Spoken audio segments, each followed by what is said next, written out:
Okay, how are we doing today, folks? I'd like to welcome you today to our broadcast. Welcome from the U.S. Fish and Wildlife Service's National Conservation Training Center in Shepherdstown, West Virginia. My name is John Asana, and I'd like to welcome you today to the USGS NCCWSC Climate Change webinar series. So today's webinar is titled Framework for Evaluating Multiple Species Vulnerability at Regional Scales, and we're joined today by Meryl Mims. And Meryl is a freshwater ecologist, and her research integrates population community and landscape ecology to address fundamental and applied questions in ecology, evolution, and conservation. She has worked in a range of systems and across many scales, from local to continental, and her research focuses primarily on freshwater fishes, reptiles, and amphibians. Meryl completed her undergrad degree at Georgia Tech in biology before pursuing both a master's and PhD at the University of Washington's School of Aquatic and Fishery Sciences.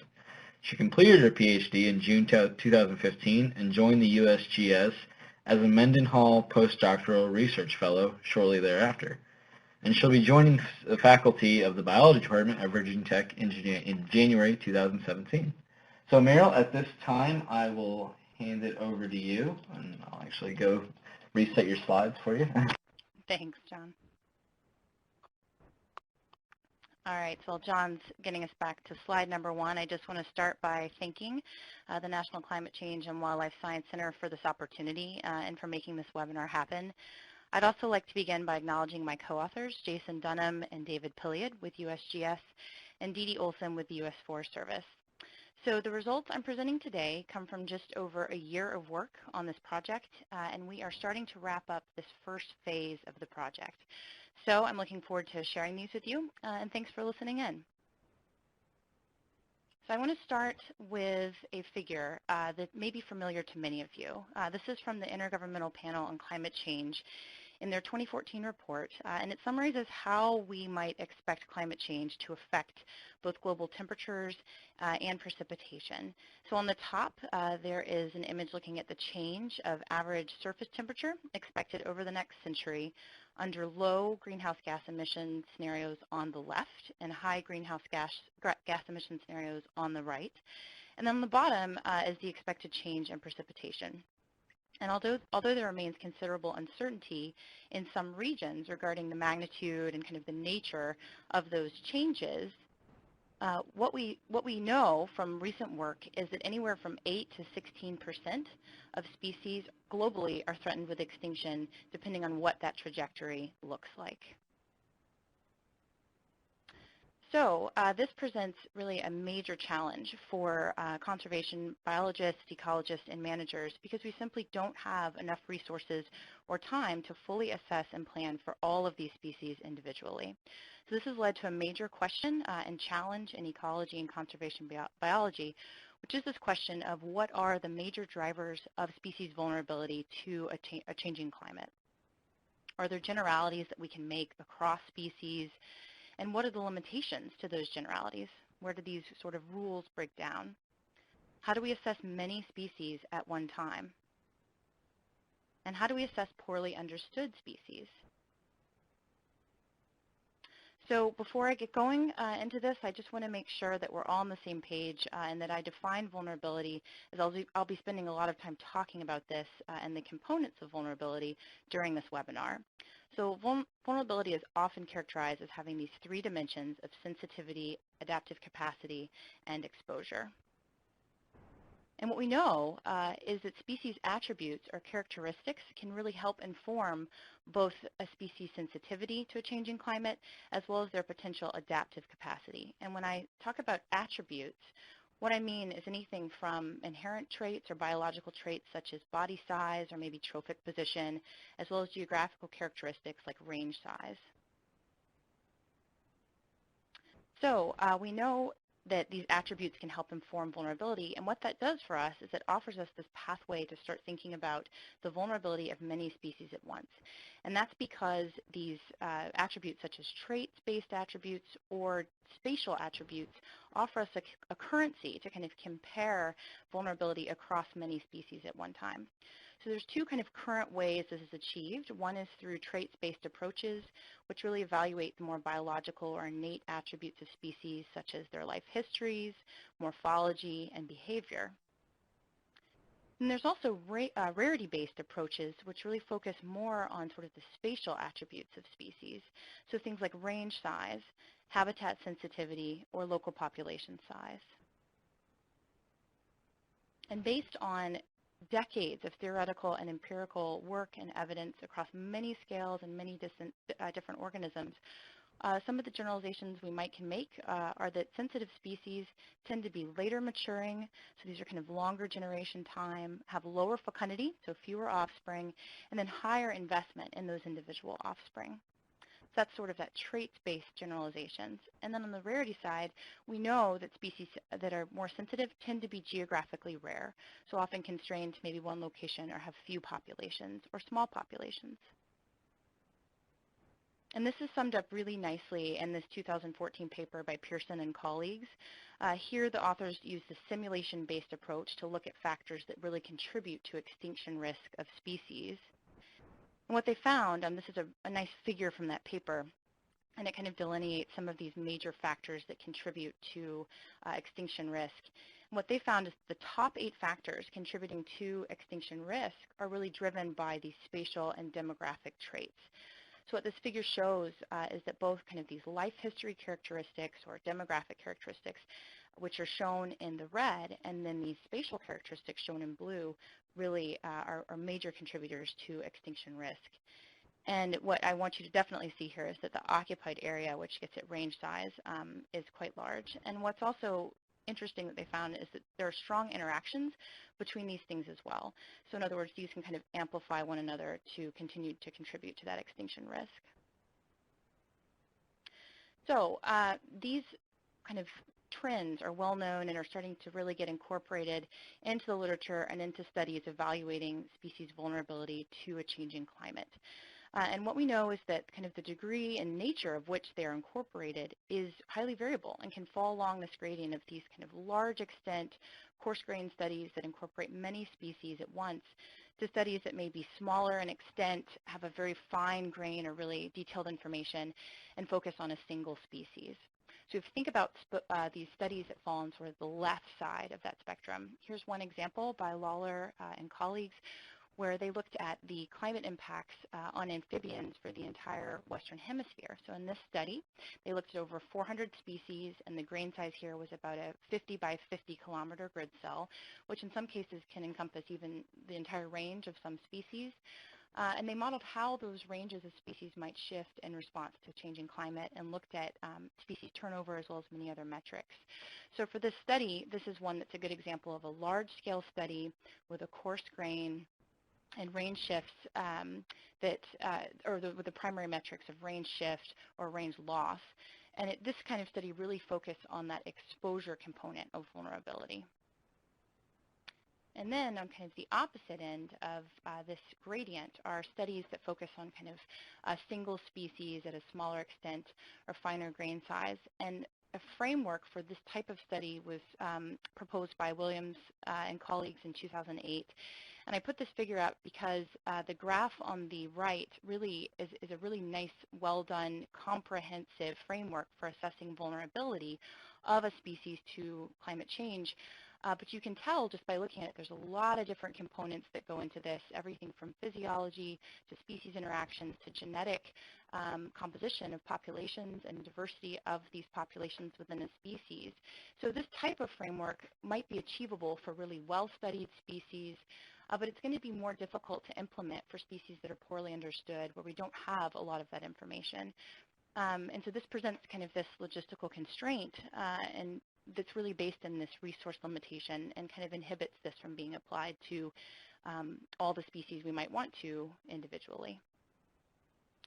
So if we think about maybe somewhere in the middle of that gradient, that's where there's sort of an interest from the management side of what we can do with multi-species vulnerability assessments. And there's a need for these sort of regional studies that match the scale of management actions.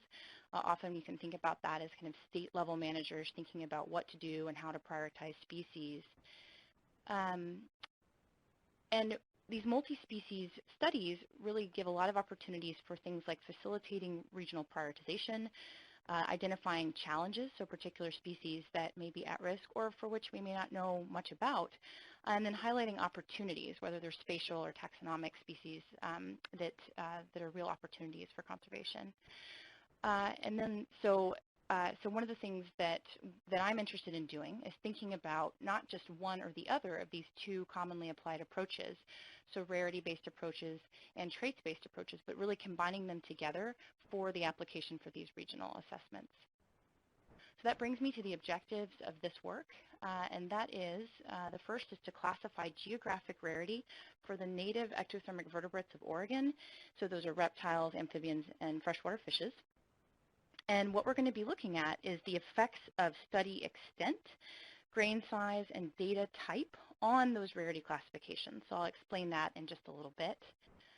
We're then evaluating sensitivity by species traits. So again, kind of a second way to think about sensitivity. And we're going to compare that to those geographic rarity metrics. So how much overlap is there between this life history-based sensitivity and geographic rarity? And then finally, there's kind of a thought exercise to compare current protected status at both the federal and state level to this rarity-based index and to the traits of these species. So you may be asking, well, why Oregon? Well, just to provide a little context for this study, for anyone not familiar with the state, here it is on a map of the United States, and here we are in the Pacific Northwest.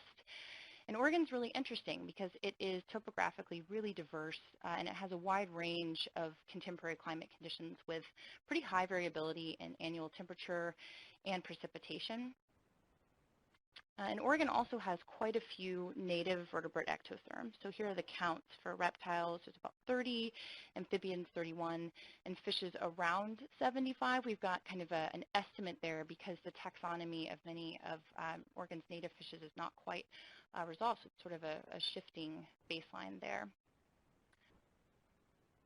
And what's also neat about Oregon is that there is this really applied interest in this type of categorization and in thinking about an objective and systematic way to compare these species to one another that avoids favoring or overlooking any particular taxa and kind of puts them all on the same plane.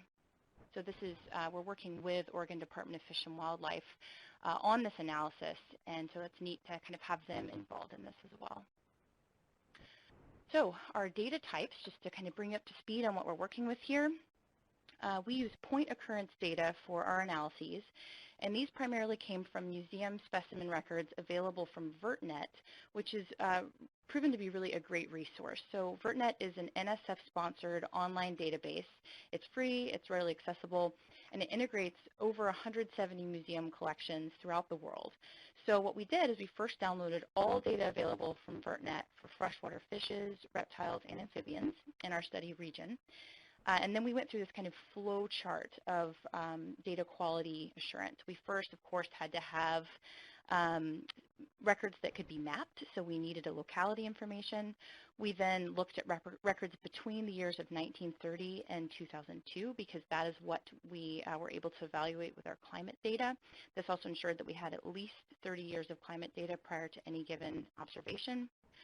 And then, as you can imagine, the taxonomy for many of these species has changed over that time period. So we needed to standardize and make sure that all the species were being called the same things and that those were up to date. Finally, we then generated maps that were reviewed by experts to make sure that our data looked good and there were no really obvious outliers or issues. And then finally, we only retained species for which we had at least 10 observations.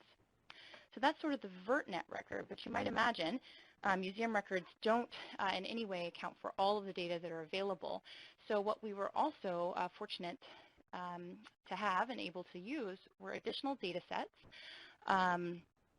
one from Oregon Department of Fish and Wildlife and one from OSU. So, this is this combined data set for fishes, and that is, again, kind of primarily based on museum records to avoid any fish misidentifications, which can come from unverified reporting, but it was more targeted. So this one did have a little bit more information than the VertNet database. And then for reptiles, we actually had this very comprehensive database assembled by USGS and U.S. Forest Service. There are many people involved in putting this together. And that database incorporates not just museum records, but also federal and state records, records from herpetologists, just all sorts of information. And so both of these types of data represent a lot of work to assemble. So you can imagine they are more comprehensive, but they also take a lot more time to put together. So one of our major questions here is, how well does VertNet approximate rarity? And if there's a lot of overlap between these, that's really promising for us in terms of this being applicable for many different species and different regions as well. Okay, so that was our data type, which is one thing that we will toggle. The next thing that I wanted to look at was the effect of study extent on these rarity metrics. So we're, of course, interested in oh, I see a couple of chats here. Let's see here. Was bison considered a source of occurrence data? Yes, it was for those reptiles. So for study extent, we have, let's see here. So this is the single state, which is Oregon only. So you can imagine that for studies that might look at politically bounded regions, this is a lot of times the way that data is reported. It's maybe potentially the region that managers are tasked with considering, but it may not be as ecologically relevant. So we looked at one study extent with just the state. We then looked at a multi-state extent for Oregon, Washington, and Idaho. And then we wanted to kind of compare those to a more ecologically driven study extent of looking at the ecoregional overlap within Oregon state.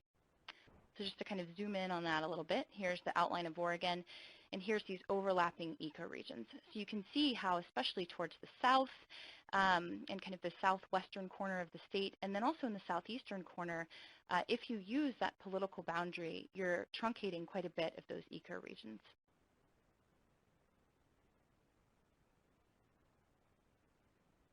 So these data for this ecoregional approach were all from VertNet. So we were able to get these kind of comprehensive records from VertNet for that study extent. Here's what the data sets look like. And so this is for our three different taxonomic groups here, reptiles, amphibians, and fishes. The study extent is shown there, and this, of course, is the full extent, so ecoregional and tri-state. All the little points are our occurrence points, and then the summary information is at the bottom here with number of species for which we had at least 10 occurrence records, the mean count per species, and then the total records. And this slide shows the VertNet totals. And then here you can see those comprehensive databases overlaid. And so there's a couple things to note here. Those totals are shown kind of in green below the two different groups for which they were available. So for reptiles, for example, we have 2 additional species that were added, and there's almost a 4-fold increase in both the mean count per species and the total number of records. So, and those were available, those data were assembled for Oregon, Washington, and Idaho. So in that case, we were able to compare the rarity classifications both for just within the state of Oregon and at that tri-state extent. And then for fishes, the additional database is only available within Oregon state.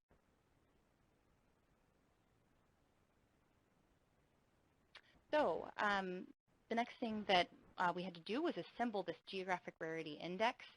And to do this, we incorporated both area of occupancy, which is this metric of range size, and then we also looked at climate sensitivity. And species that were considered the most rare are those with the smallest area of occupancy and the highest climate sensitivity. And I'll explain both of those in just a minute. We'll walk through those methods. And again, we're really interested not just in what those rarity metrics are and what that index value is for each species, but also how study extent, data type, and grain size affect that rarity index. And I'll explain grain size now. So after establishing our occurrence data sets, what we did is we looked at the area of occupancy following the methods of Hartley and Kunin in 2003. And all you need to know for the sake of this presentation is that this is essentially a modified gridded approach in which any cell of a grid, if you divide the landscape up into a bunch of different grids, is counted if a species is present, and then it's not counted if the species is not present. And then all of the grids where a species is present are summed to get that area of occupancy. And we actually did sort of a modified grid approach where we used buffered points as opposed to a set grid. So this is just, this avoids any kind of edge issues with the grid itself. I'll show an image of that in a second. And we use multiple grid sizes as recommended by Hartley and Kunin because these different grain sizes or grid size can really give you different types of information about your area of occupancy. So here's an image of what that looks like. So in our case, we used 4 different grid sizes or grain size. It's the same thing for the purpose of this study. The first is this 1 kilometer diameter buffer. So you can see at that scale, the actual area of occupancy closely approximates the count of data available. And then we went all the way up to a 20 kilometer diameter point, and in those cases, points that are very close together are merged. And that can be a really nice way to avoid bias from areas that are heavily sampled. So like for example, in this case, this is the Lost River Sucker, and you can see that there were a lot of museum records collected along one reach of a river here. And so by going to that larger grid scale, you help kind of buffer the effect of that really heavy sampling in that area. So the next thing that we considered is climate sensitivity in addition to that area of occupancy. And so for climate sensitivity, the main things we were interested in is the magnitude, seasonality, and variability of both temperature and precipitation that a given species might experience. And not just the actual values of those variables, but the range that a species might experience. So for example, if a species is found within a very narrow band of precipitation or temperature, you might consider it to be sensitive, whereas if it's found in a kind of a wide range under many different scenarios, it might be kind of more of a climate generalist. The data that we used are from Schaefer, so Sarah Schaefer's work. It's available through USGS. It's 30-second downscaled monthly historical data available from 1901 to 2002. There's a range of variables available there. And again, we picked ones that really, we tried to minimize collinearity, but also retain values that look at, again, magnitude, seasonality, and variability of these key factors.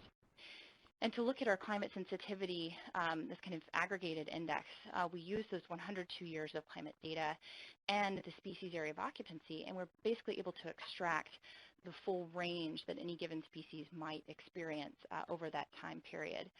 And I didn't list all the variables here. I'm happy to take questions about that. But again, it was really, we focused on temperature and precipitation, as those are, for 2 reasons. They're very important for this suite of animals that we're considering. And they're also the most likely to change due to climate change. So before I jump into the results, just a quick reminder to bring everybody back to where we are.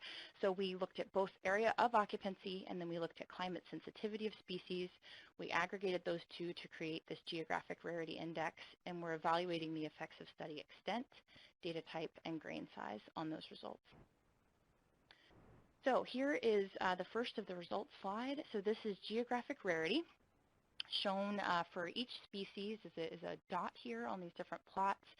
And they are scaled for rarity. So the big blue dots are the most rare species, and the smaller, lighter dots are the more common species. So there's a couple things to note here. Climate sensitivity is shown on the y-axis. It's a relative metric scale from 0 to 1.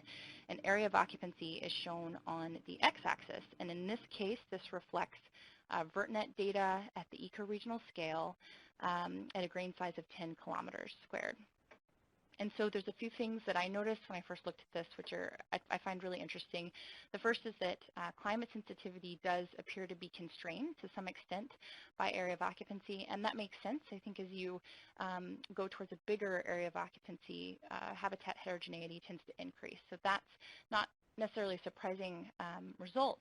But one thing that is interesting here is that the spread of climate sensitivity that individuals with or species with these lower area of occupancies experience can be quite large. So it's certainly not a one-to-one relationship there. So this is, again, just for one data type at one study extent, at that ecoregional extent, and for one grain size. But what was interesting is that the rarity metrics are really quite closely correlated across all of the different types of study design elements that we used. So this shows that here, and what these are, so this is similar to what we just looked at, but what's shown in addition here to the actual rarity points is the standard deviation of an individual's position or species position along both of those axes. So these bars in gray indicate the standard deviation you might see along climate sensitivity or that sort of relative area of occupancy metric for different study extents, grain sizes, and data types. And so what you can see is that these do appear to be fairly well constrained. And if we look at different correlations across those different types of studies, what we find is that the Spearman's rank correlation coefficients for rarity values is anywhere from around 0.7 or 0.8 up to above 0.99 for different taxa. And the take-home message from this really is that grain size, you can see on the bottom, really highly correlated across different grain sizes, so very little effect there. Study extent had only kind of a modest, or in some cases really small effect, anywhere from 0.9 up to 0.94. And then data type could only be evaluated for fishes, where we had that, again, that overlap with the state of Oregon. And for reptiles, we were able to do that both within the state of Oregon and across all 3 states. And data type had a slightly stronger effect there on reptiles with a 0.77. But again, these are really pretty closely correlated, which is kind of exciting because it means that VertNet might be something we could really employ for these types of approaches. So this next slide shows how these species stack up. So this is all of our species on one slide. And they're ranked from kind of the most rare at the top left to the most common to the bottom right within those major taxonomic groups. And then again, you can see the error bars for any given species that show kind of how that range, how rarity might change depending on how the study is actually set up. So again, how those 3 different components affect rarity. So what you can see here is that for the most part, that ranking of the most rare to the most common is quite constrained, and that's really exciting, although I'm sure you're probably already noticing that there are a couple of outliers, so I just want to focus on a few of those first before moving on. So here, these are 2 species that really illustrate the effects of study extent. So in this case, it's 2 fishes, the California roach and the Sacramento sucker. And what happened here is that when you look just within the state of Oregon, you're picking up only really the very northern extent of the distribution of both of these species. So by kind of truncating at that political boundary, these species look much more rare than they do if you incorporate the ecoregional extent. So that's what kind of contributes to the error bars here. A good example of how study extent might affect individual species. There actually was one example of grain size. This is for the sand roller, and this is a species where there's been a lot of museum specimens that were actually collected. And so what happened is, again, it's that sort of effect of very small grain sizes.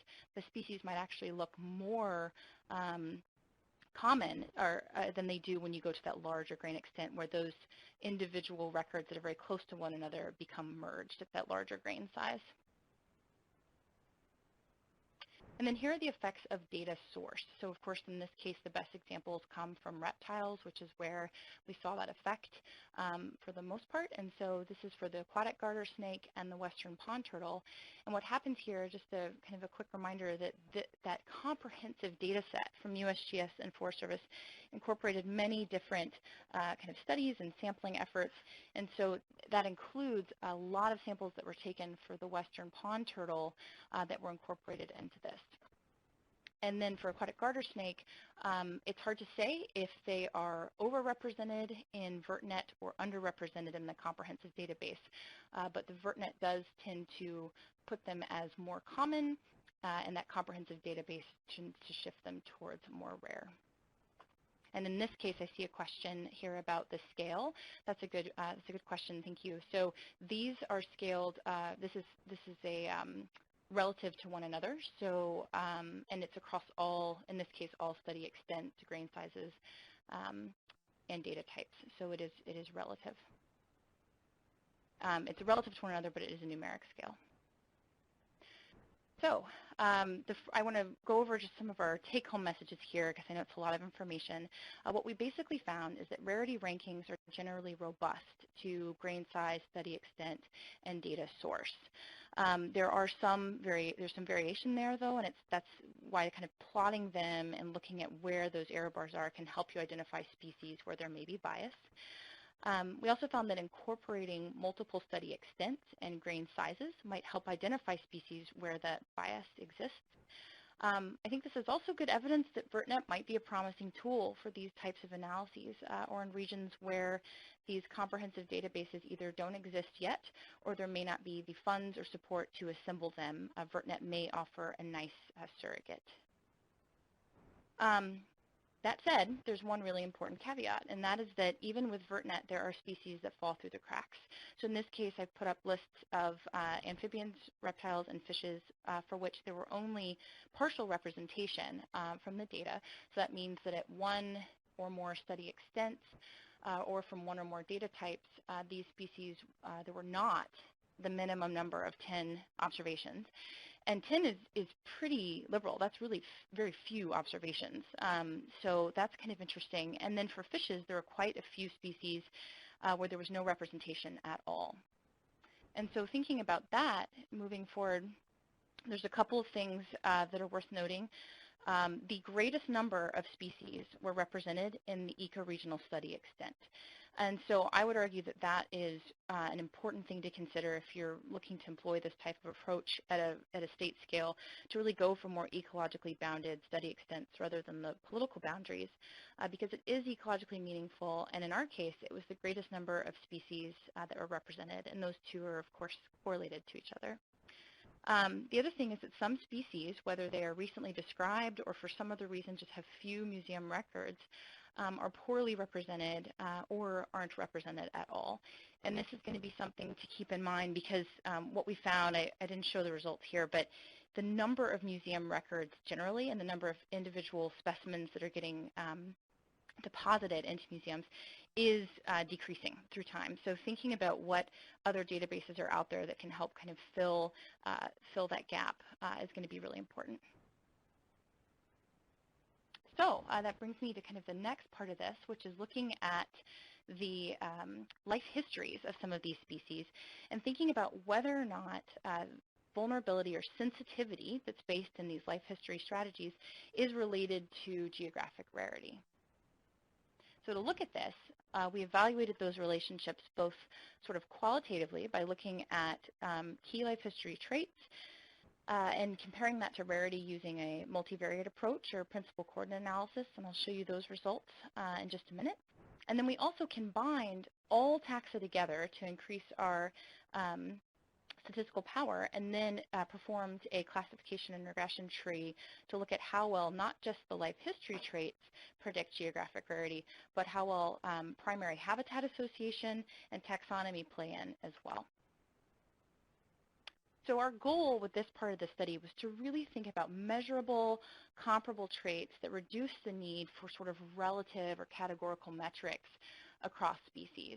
And so the use of traits to assess species vulnerability or sensitivity to climate change has gained much attention in the literature, and there's certainly a lot of studies that are kind of coming out looking at this, but many of them do rely on these kind of expert opinion-based categorical metrics. And so in this case, we were aiming for traits that can be directly measured and directly compared, allowing us to kind of look at all three of these major taxonomic groups together. And the traits we included are age at maturity, fecundity, and investment per offspring, where the later maturing individuals with lower fecundity and again kind of higher investment per offspring are hypothesized to be sensitive. So those three traits were key. Then we also looked at body size and longevity, not only because those are often linked to these other key life history traits, but because all of these traits together, these 5 key traits, not only might tell us something about sensitivity, but they also speak to some extent to adaptive capacity. So you can imagine that body size is often, in many studies, related to mobility and the ability of species to migrate in response to a changing climate. And then longevity kind of speaks to the ability of a species to kind of wait out bad conditions. As maybe you have a really harsh year, this allows them to kind of maybe skip generations.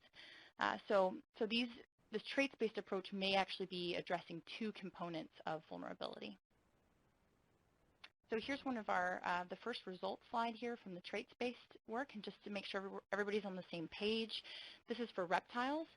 Each of these points is a species, and this is a principal coordinate analysis, and so what you see here are 2 axes that explain the most variation of these 5 different traits. And the traits are shown here as these sort of vectors, and so all you need to know is that points that are closer to the end of those vectors are associated with that trait. So for example, those that are kind of in the top end of the plot, where we see this big arrow for fecundity, those are species that tend to be more fecund. And those in sort of the bottom portion of the plot would be less fecund. So looking at where these species are, we could hypothesize that these species in this sort of red highlighted area that are longer generation time and have lower fecundity, we can hypothesize that those might be sensitive to a changing climate. And so the next question is, how well does that overlay with rarity? And if there's a close overlap, we might expect that the most rare species would kind of occur in that sensitive trait space. But in fact, what we see is much more of a shotgun pattern of seeing rare species throughout this plot, as well as common species, just kind of spread throughout this life history space. For amphibians, this is again kind of the same idea here. Same type of plot, so you can see your different traits with the vectors. And again, if we hypothesize sensitivity here, we have this group here of later maturing individuals with somewhat lower fecundity, a higher investment per offspring, which is shown by egg size. So this might be where we kind of look for those that overlap with rarity. In this case, we do still have that sort of shotgun pattern, but you can see that there are some species that are sort of clustering there. And for anyone who's interested, those are actually primarily plethodonid salamanders. So this was here maybe a little bit of overlap, but you can see that common species also are kind of spread throughout the trait space, and there are other rare species that are not falling within that same hypothesized sensitive life history space. And then finally, for the fishes, this one is a little more tricky because for fish life histories, there's this really well-established relationship between age at maturity and fecundity. So we don't have that nice gradient that makes for a really obvious kind of sensitive life history space. But most of the literature, including that Pearson paper that I showed earlier, indicates that generation time is a major driver of sensitive life history. So if we go with that and kind of put a question mark here to highlight that this is maybe a less strong relationship, this might be the area where we expect to see more sensitive species. And again, here with rarity, for the fishes in particular, just really all over the map for geographic rarity. So that was kind of the life history approach and a little more qualitative. Now what we did is we combined all taxa together at the ecoregional extent, and we evaluated not just those 5 life history traits, but we also looked at habitat associations, which in this case were really basic. It was whether or not a species was aquatic, semi-aquatic, or terrestrial, and we looked at order of the species to kind of get at taxonomy. We evaluated this again with that classification and regression tree, and what we found is that there was absolutely no support for any relationship between any of those traits and geographic rarity.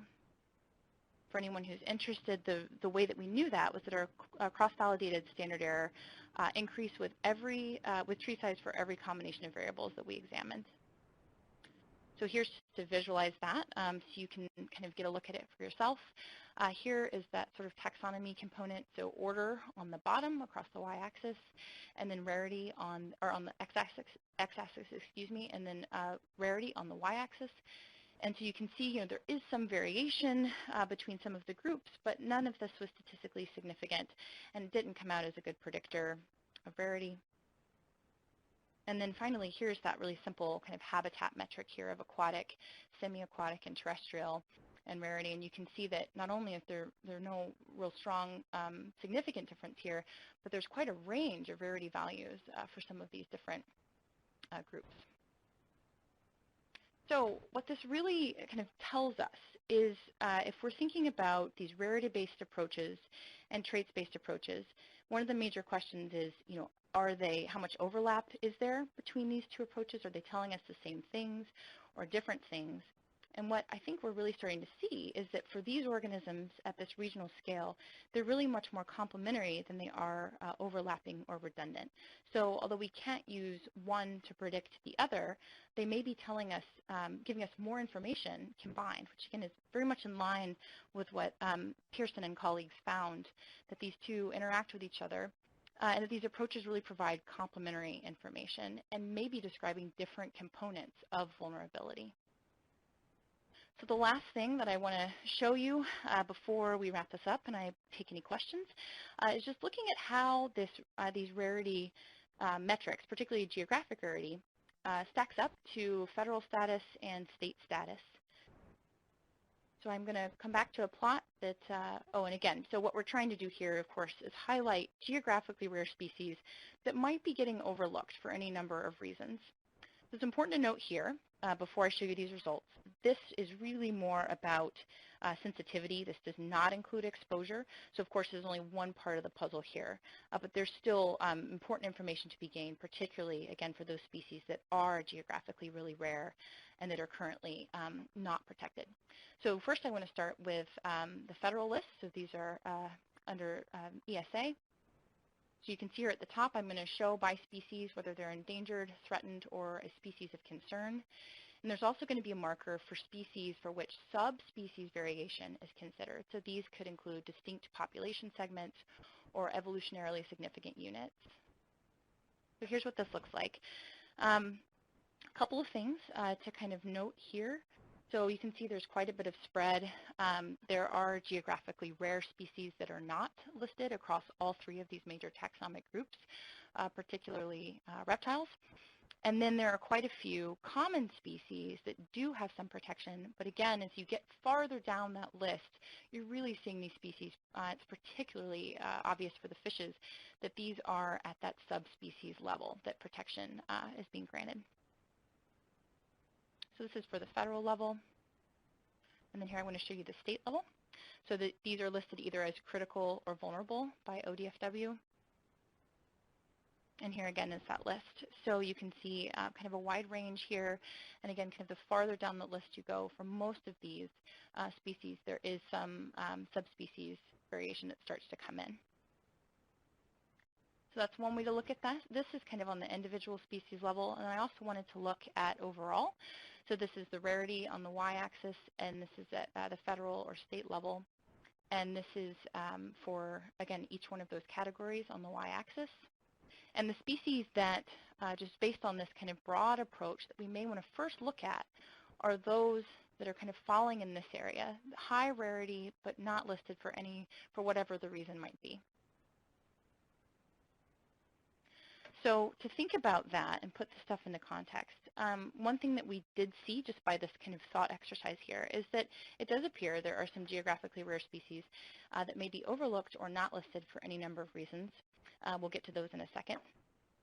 There's also some common species with conservation status that reflect subspecies level variation. Those tend to be fishes, and they tend to be salmonids or other economically or culturally valuable species, which makes sense. But it's important to keep in mind that that level of variation is not evaluated for many of these species. So there is maybe a taxonomic bias there for that actual evaluation. Again, though, just to keep all this in mind, this is sensitivity only and doesn't incorporate exposure.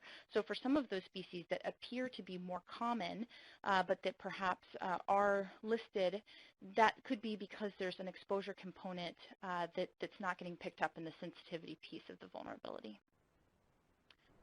So if we think about this a little bit farther too, let's say we have that list of species that are geographically rare, but that are currently either poorly understood or not listed. some important questions to consider. It doesn't necessarily confer, oh, these should be protected immediately. There's some important questions to think about first. One is the distribution of species outside of Oregon or the Pacific Northwest, right? So again, this is kind of this regional analysis. What do those species look like outside of this region? And even though we took this eco-regional approach, is there some reason why we're only picking up a portion of their distribution? So that one's important to consider. Another is the potential for overlooked genetic or subspecies variation for many of these species. So that is just something that for many of these we may not know. And even though they are species that might be doing well throughout the bulk of their range, they could potentially either be genetically distinct or ecologically distinct from other portions of their range within Oregon and Oregon's ecoregions. And then finally, the next obvious piece here is to look at whether or not those life histories might tell us something about sensitivity as well. So for those geographically rare species, do they also have a life history that could indicate some sensitivity or limited adaptive capacity as well? So the real goal here ultimately is to really think about standardizing the approach and looking at putting all these species kind of on a level playing field and considering them in that way. So to wrap this up, kind of summarize here across all the different things we looked at today, this approach of combining traits-based approaches and rarity-based approaches potentially is promising for regional multi-species assessments, both for identifying focal species for monitoring and potentially prioritizing species for which we assess exposure to climate change in addition to sensitivity. And that's the next phase of this project. So today I really talked about kind of those lower two components and in particular sensitivity. The next thing we're really interested in doing is evaluating exposure for a range of species. And incorporated in that exposure will be things like climate velocity within species ranges, land use and habitat connectivity to think about movement corridors. And the real, what we're doing at this point is starting to think about which species we will be able to evaluate this for. We would like to look at a range of life histories and geographic rarity, but we're also going to be somewhat constrained on the logistics front as exposure requires much more data and higher quality data to assess than sensitivity and adaptive capacity alone. So with that, I am going to wrap up. And I just want to thank everyone so much for listening and for tuning in. And I want to, again, acknowledge my collaborators and thank them for their hard work on this project, as well as a couple of great undergrad volunteers, Mike and Abby. Thanks for listening. And I think we do have time for questions. My contact information is here as well, so please feel free to follow up with me with any questions or comments. Thank you. So I have, so Jake asks a question. Could your term climate sensitivity be more simply described as an envelope, which avoids suggestion of causality? Yeah, thanks, Jake. I think so. I think so. In this case, we spoke to, you're right, this is sensitivity in the sense of these range of factors that through these correlative methods that we see these species experiencing. And I think you're right that we want to avoid that language that might imply causality. So we'll be really careful with that for sure. So envelope would work there. Mm-hmm. And Stephen Miller has a question. Is the numeric scale for rare to common, or is it purely qualitative? Yep. So it is numeric, and it is that it is based on that area of occupancy metric, so kind of smallest to largest, and that is those are then standardized from 0 to 1 for comparability, and then you could basically take the average of the area of occupancy index with the climate sensitivity to get that composite rarity index. So it is numeric. Yep. And another question, Jake. Could you expand on the potential role of the adaptive capacity component of vulnerability in terms of this either study or more broadly these taxa? Absolutely, yeah, Jake, great question. So in this case, you'll notice anytime that I put up the vulnerability figure, the adaptive capacity piece and the arrow to it was a little bit smaller and maybe gray, and that's because that piece is really difficult to characterize. And with these traits that we are considering, they're really only one part of the story there. Another big one, of course, is mobility, and that's not maybe body size is related to that, and we've shown that for a lot of, we can see that for a lot of taxa, but a lot of that's also behavioral. And then some of it is going to be, so the tendency or the ability of species to move. And then other pieces of adaptive capacity, behavior is going to be really a major one, and that's a hard one for us to kind of get at. The other thing to consider is physiology, and so there's a lot of studies looking at this now and kind of thinking about what that realized versus fundamental niche kind of incorporates, and whether or not we're doing a good enough job at kind of getting at the fundamental niche and what we're missing. So I would say that we're just barely scratching the surface on that, and that adaptive capacity is difficult. And when we think about that range of kind of the large-scale multi-species studies to those that are species-specific, that's one of those things where those more detailed studies tend to do a much better job capturing that. And so we now have a question coming in. Jonathan Cummings asks, what advice would you give a listing biologist about how to efficiently evaluate species for listing based on your work? Yeah, again, a really great question. So I think one thing to keep in mind with this type of approach is this is really designed and meant to be kind of a first step. So this helps highlight species that really should at least be on the radar. And so this work is not going to be, the first and last step in terms of defining which species should be listed, but it would help identify species where you might want to kind of dig in a little more to see what other data are available to assess things like range size and other important components or attributes that go into that listing decision. The other thing I would say that I think is telling from this work, and again, we're still kind of looking at how this stacks up with the listings, but there is kind of an element of taxonomic bias there in terms of things like population structure and subspecies variation. And it's important to remember that for some of these species that we have evaluated, the range size of the actual species at the species level may be smaller than some of the kind of subspecies, either DPS or ESU populations that are protected. And so having, approaching this with even a coarse or kind of broad scale approach like this is still really useful in getting everybody on the same playing field. Okay, and Darren Carlson, how can you accurately evaluate geographic rarity in a fragmented landscape? Or generally, what are your thoughts on that in the context of exposure? Yeah, I think that that's really important. So what we did here, of course, our metric is just that kind of footprint on the landscape, area of occupancy. There are many other metrics you can incorporate to look at things like fragmentation. We have not done that, at least not yet, for the sensitivity piece, but I agree that it's really important for exposure. And so two important things to think about is how the landscape has changed through time. Is it becoming more or less fragmented, and making sure that the data you're using accurately reflect that or capture that. And then in the context of exposure, I think that we're actually, my colleagues and I are kind of thinking about how we're going to try to approach this for this exposure piece. And of course, for aquatic species, for fishes in particular, thinking about things like barriers, which are really obvious kind of components of fragmentation, will be absolutely critical.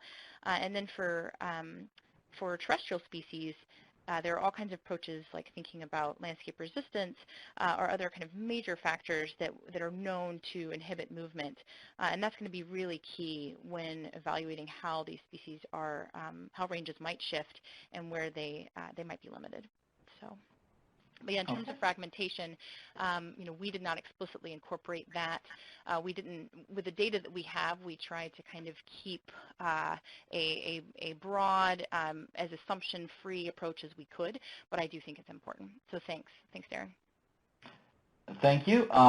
At this time, if there's no more questions, I'd like to thank Meryl, and I'd like to thank the USGS as well for their participation in this, and I'd like to thank everyone that was on the line with us today. Thanks, John. Thanks, everyone.